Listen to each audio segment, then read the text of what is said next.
Buenas tardes, ¿cómo están? Gracias por la invitación y bueno, a charlar de algunos temas de importancia. De bastante importancia, diría Tal yo, cual. en esta época del año. Bueno, les recuerdo que el doctor Martín Sosa es médico otorrino laringólogo, ¿lo mencioné bien? Muy bien, muy bien. Estuvimos estudiando Exacto. previo Está bien. a la presentación. Es una palabra extensa y a veces se complica Es mencionarla. complicada la pronunciación sobre todo. Bueno, temas respiratorios y la confusión que se presta a relacionarlo con el COVID-19, doctor. Un tema importante, por eso lo decía en el comienzo de la presentación. Bien, como vos bien dijiste, hay varias patologías que se relacionan íntimamente con el COVID, sobre todo los síntomas rinosinusales, como es por ejemplo la rinitis, que fue uno de los síntomas que aparecieron y se relacionaron íntimamente con el COVID. Después tuvimos la hiposmia o anosmia, que sería la pérdida del olfato, que también está relacionada íntimamente con la parte del COVID y con algunas patologías sinusales, sin ser todos estos síntomas relacionados íntimamente o 100% con el COVID, porque tenemos patologías estacionales, como por ejemplo en esta época del año las rinitis, las alergias, que por ahí pueden confundir con un COVID, pero siempre el COVID, acordémonos que es un cuadro gripal donde tenemos generalmente fiebre, dolor de cabeza, dolor muscular, que en el caso de las alergias o la rinitis alérgica no presenta esos síntomas. Generalmente tenemos obstrucción nasal, agüita en la nariz, picazón en los ojos, en la garganta, pero no tenemos el dolor a veces de garganta o de corporal como es en el COVID. Que esas son las diferencias grandes que tenemos que tener entre un proceso alérgico y un proceso viral del COVID, que es un estado gripal. Si se tiene en cuenta lo que usted mencionó, no debe existir una confusión, ¿verdad? Claro, ¿por qué? Porque evitamos también relacionarnos o aislarlo a un paciente con una alergia de tener que ir a hacerse el hisopado en el caso de sospecha. Siempre tenemos que tener 2 o 3 síntomas para indicar el hisopado, porque tampoco podemos estar hisopando a todas las personas 2 o 3 veces en el mes si es un paciente alérgico. O sea, cuando el paciente es alérgico y periódicamente todos los años presenta estos síntomas, lo tratamos de mejorar con medicación, con algunos inhaladores o spray nasales, y si mejora el paciente, bueno, nos quedamos tranquilos. Eso generalmente ocurre a las 48 horas de usar la medicación.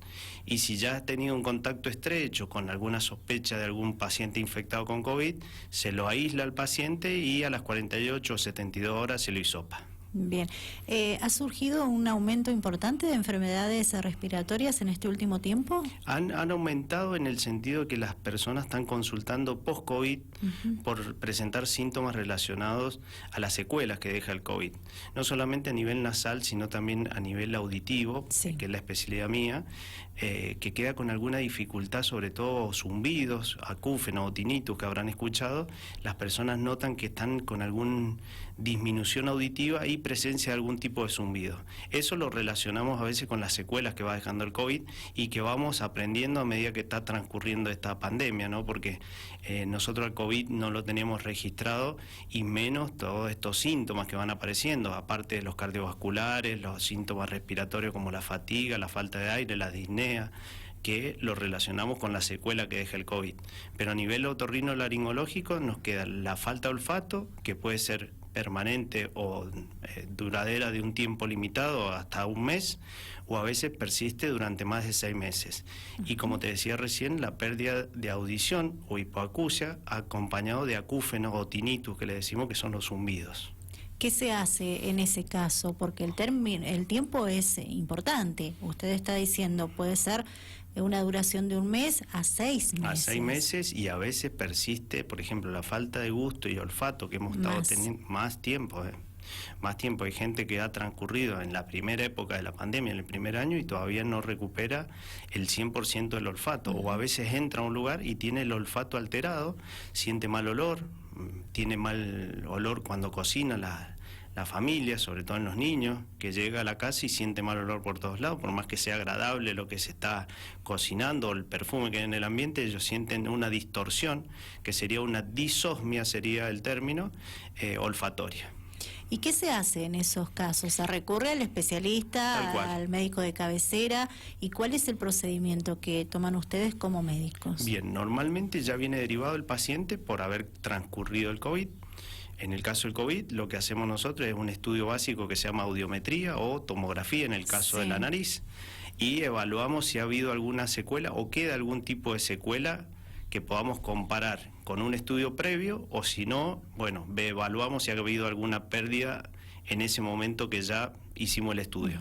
En el caso de la tomografía, lo que descartamos es si hay alguna presencia de pólipo, alguna tumoración a nivel de la fosa nasal que está alterando el olfato, para descartar. Pero lo que usamos son tratamientos médicos con vasodilatadores en el caso del oído, que es para mejorar la irrigación, y antioxidantes. Se están usando mucho el ácido tióctico, que es un antioxidante por excelencia, que bueno, nos está dando resultados a media. Si vos me decís un 50%.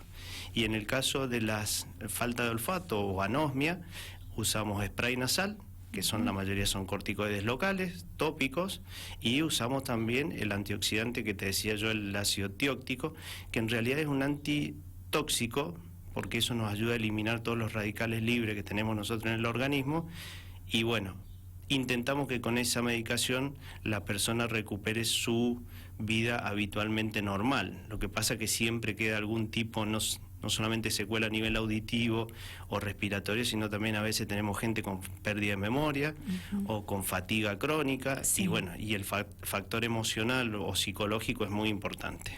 Doctor, ¿y esta medicación que ustedes le indican al paciente, la tiene que tomar por un determinado tiempo? Exactamente, siempre se recomienda un mínimo de 2 meses, o sea, 60 días, para evaluar si ha habido mejoría. Si no logró mejoría, volvemos a repetir los estudios y hacemos la dosis, duplicamos la dosis. Y si vemos que no hay mejoría, bueno, ya lamentablemente tenemos que recurrir a los neurólogos, que habitualmente hacen algunos estudios más profundos del sistema nervioso central, si ya hay alguna alteración a nivel del sistema nervioso central, porque acuérdense que nosotros estamos trabajando en sentidos, o sea, lo que es olfato y audición son sentidos que están relacionados íntimamente con el sistema nervioso central. ¿Y hay un número importante de derivación en caso a su profesión, digo, de un post-COVID? En la consulta diaria hoy es el 50% pacientes que han transcurrido COVID. En esta época del año, la mayoría son consultas por las alergias ambientales, por la época de la floración, y post-COVID el otro 50%, aparte de las infecciones normales por los cambios de temperatura, que en esta época del año se pone lindo mientras está el calor o el sol, y a la noche refresca mucho, entonces los adolescentes, que son los que siempre tienen esa disociación térmica por ahí que decimos nosotros, porque salen muy acalorados y sin poco abrigo, o sea, con poco abrigo, perdón, son los que sufren más el cambio de temperatura, y lo consultamos y lo vemos el lunes, porque el lunes empiezan los mensajes, pasé frío el fin de semana, ¿qué puedo tomar para esto? ¿Qué puedo tomar para lo otro? Entonces, también no es que se medique inmediatamente, sino con esta época de la pandemia lo que esperamos es 48 horas por lo menos para ver si aparecen algún otro síntoma por los contactos estrechos del COVID. Perfecto. ¿En qué edades se reciben más consultas? ¿Qué pacientes de qué edades? Eso quiero decir, post-COVID han quedado con estas secuelas precisamente del virus y que asisten a los especialistas. La mayoría de las personas que consultan son de los 50 a los 70 años, la mayoría. No quiere decir que menores no hayan tenido, pero generalmente recuperan rápidamente. Como es una persona joven, la recuperación celular es mucho más rápida en personas adolescentes o jóvenes menores. En el cambio, ha pasado los 50 años, como que la reproducción celular enlentece, o sea, se reproduce menos la célula y se recuperan más lento, o sea que los tratamientos y las secuelas son más frecuentes en personas de 50 años en adelante. Bien. Esos son los que más consultan también. Perfecto. ¿Qué recomienda usted en este caso?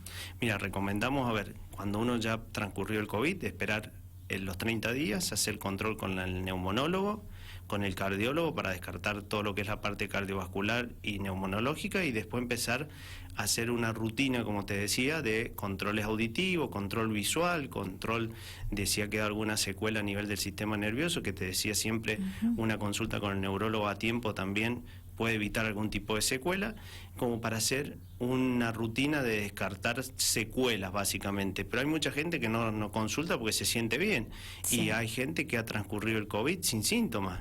O sea que depende también del cuerpo de cada uno y la predisposición, sobre todo, de uno cómo lo tome. Porque hay muchas personas que cuando se contagian o saben que tienen el diagnóstico, empieza a transcurrir una tragedia, que eso también predispone a la persona a las complicaciones.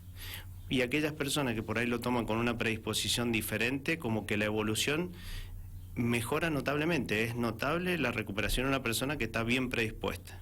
¿Y llegan al consultorio del doctor Martín Sosa muy preocupados los pacientes con estas secuelas? Sí, la verdad que vienen muy preocupados, y sobre todo las personas que tienen, como te decía recién, ese zumbido en el oído. Sí. Que para ellos los trastorna porque no pueden dormir, no pueden descansar. Entonces, ¿Es permanente el claro, zumbido? es permanente. O sea que esa persona a la noche, cuando hay silencio, ese zumbido lo tiene un poquito más aumentado de volumen porque desaparecieron los ruidos ambientes.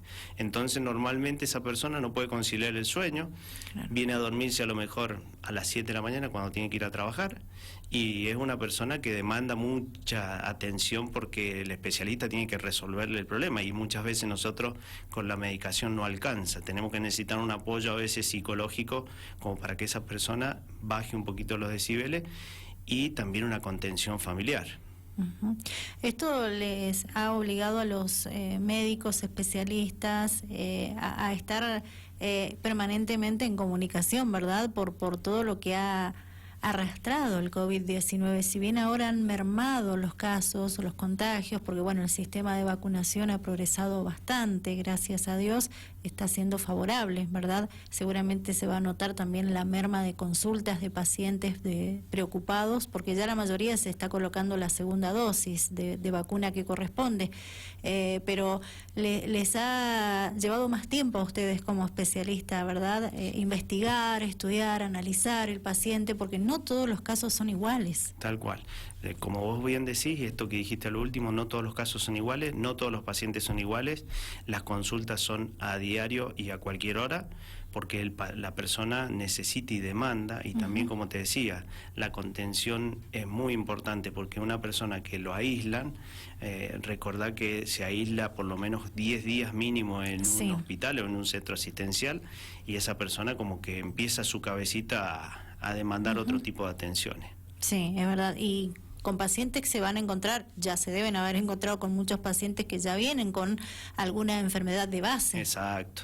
Tal También cual. se complica un poco más. Bastante más, sobre todo la diabetes, la hipertensión, problemas renales, son los problemas que habitualmente una persona mayor puede llegar a tener, ser hipertensa, ser diabética, y eso complica mucho la evolución de la enfermedad.